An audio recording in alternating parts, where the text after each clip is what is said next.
Hey, Ichiban! Wanna grab a drink with me? Sure. But you really know how to knock 'em back, Sachan. Promise me you'll keep it to one or two. Oh, come on. It's no big deal if we drink more than that. It's not like I'm gonna make a move on ya. Well, that's a bummer. So, hey, you're technically still a mama at a hostess club, right? Yeah, but I didn't found the place. I was promoted to mama after Nonomiya saw that I was the best hostess there.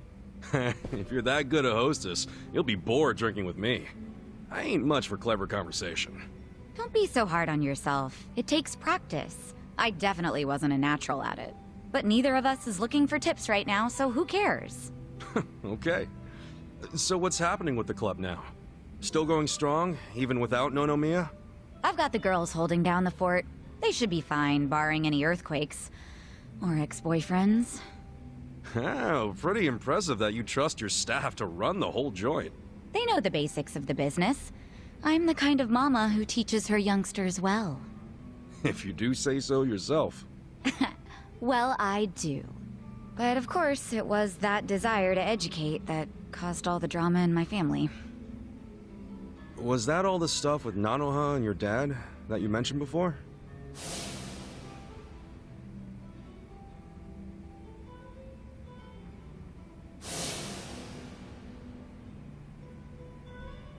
Yeah. At least things have simmered down among us recently.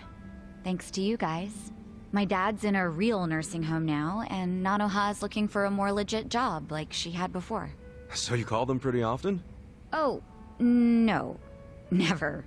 I just have my hostesses secretly check in on them every now and then. Nanoha doesn't want to see me. She'd be furious. Why?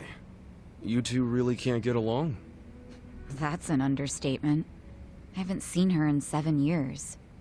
I do call her up sometimes, but she never wants to meet in person.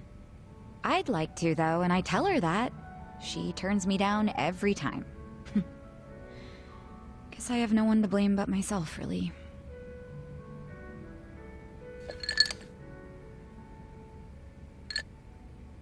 I'm listening. It's a boring story. You sure you want to hear it?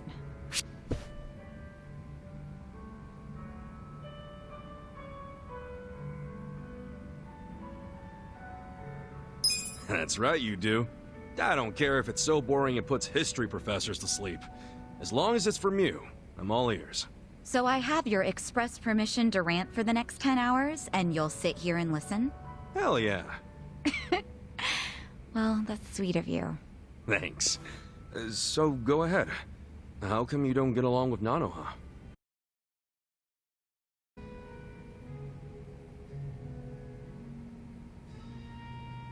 Come on, what are friends for if you can't bore them a little every once in a while?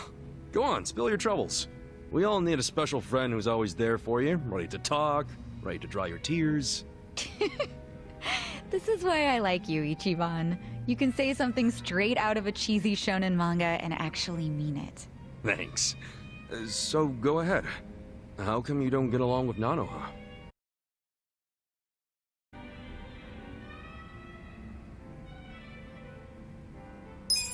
Yeah, that's me. And why not? I love shonen manga. I'm sure I'll like your story too. No way do you really mean that. It's true. Now come on, let me hear it. Okay, if you're going to beg, I guess I have to tell you. Thanks. So go ahead. How come you don't get along with Nanoha? Well, I think it's because I was just too controlling. I always had something to say about everything she did. My mom was sick throughout our whole childhood, so I felt like I had to take care of my shy little sister. Little sister? But you're the same age, unless there's a new kind of twin I don't know about? Of course we're the same age. Her personality just always made her seem younger. She was so timid. I was the one with the guts, just like Mom. It's probably why Mom trusted me more than Dad.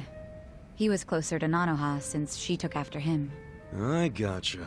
Dad wasn't earning much from the little company he ran back then. I tried to help him out by getting a part-time job in high school. Didn't take me long to figure out nightlife entertainment was where the real money was. Pretty soon, I was essentially the breadwinner of the family. And after Mom died, even more so. All I wanted was for Nanoha to get into a good college and live an honest life. But you think that came off as controlling to her? Yeah. I told her which college to go to. Insisted she become some sort of white-collar professional. But the straw that really broke the camel's back was me chiming in about her new boyfriend. I listed every red flag I could possibly think of, then I asked her if the dude raised any of them. What, like, you made a physical list? Yeah. Stuff like being dirty, acting douchey at restaurants, condescending towards women, always name-dropping. There were a lot. I went too far, honestly. But you know what? The bastard did fit a lot of them. She was like, oh, but he's getting it together. He's starting a consulting firm.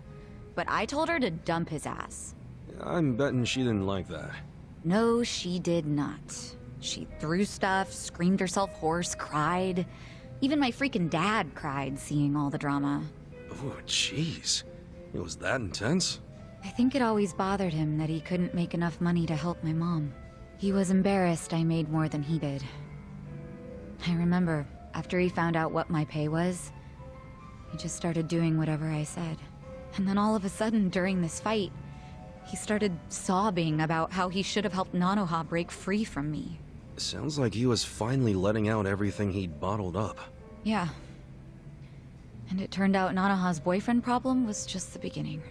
Because in that moment, I realized my family was distancing themselves from me. Sachan. It was, 7 or 8 years ago when I decided to leave home and just focus on work. Imagine how it felt when Nonomiya called and told me about this new family trouble. How Nanoha chose to work at a soap land instead of asking me for help. I was shocked.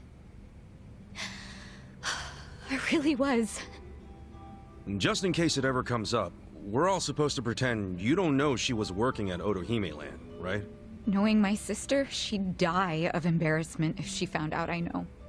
Well, then the charade must go on.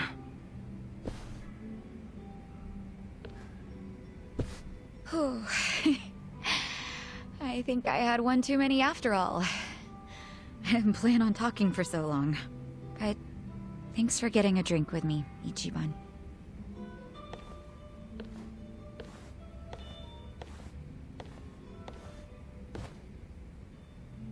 Everyone's going through something. Having a friend to talk to just makes it a little easier.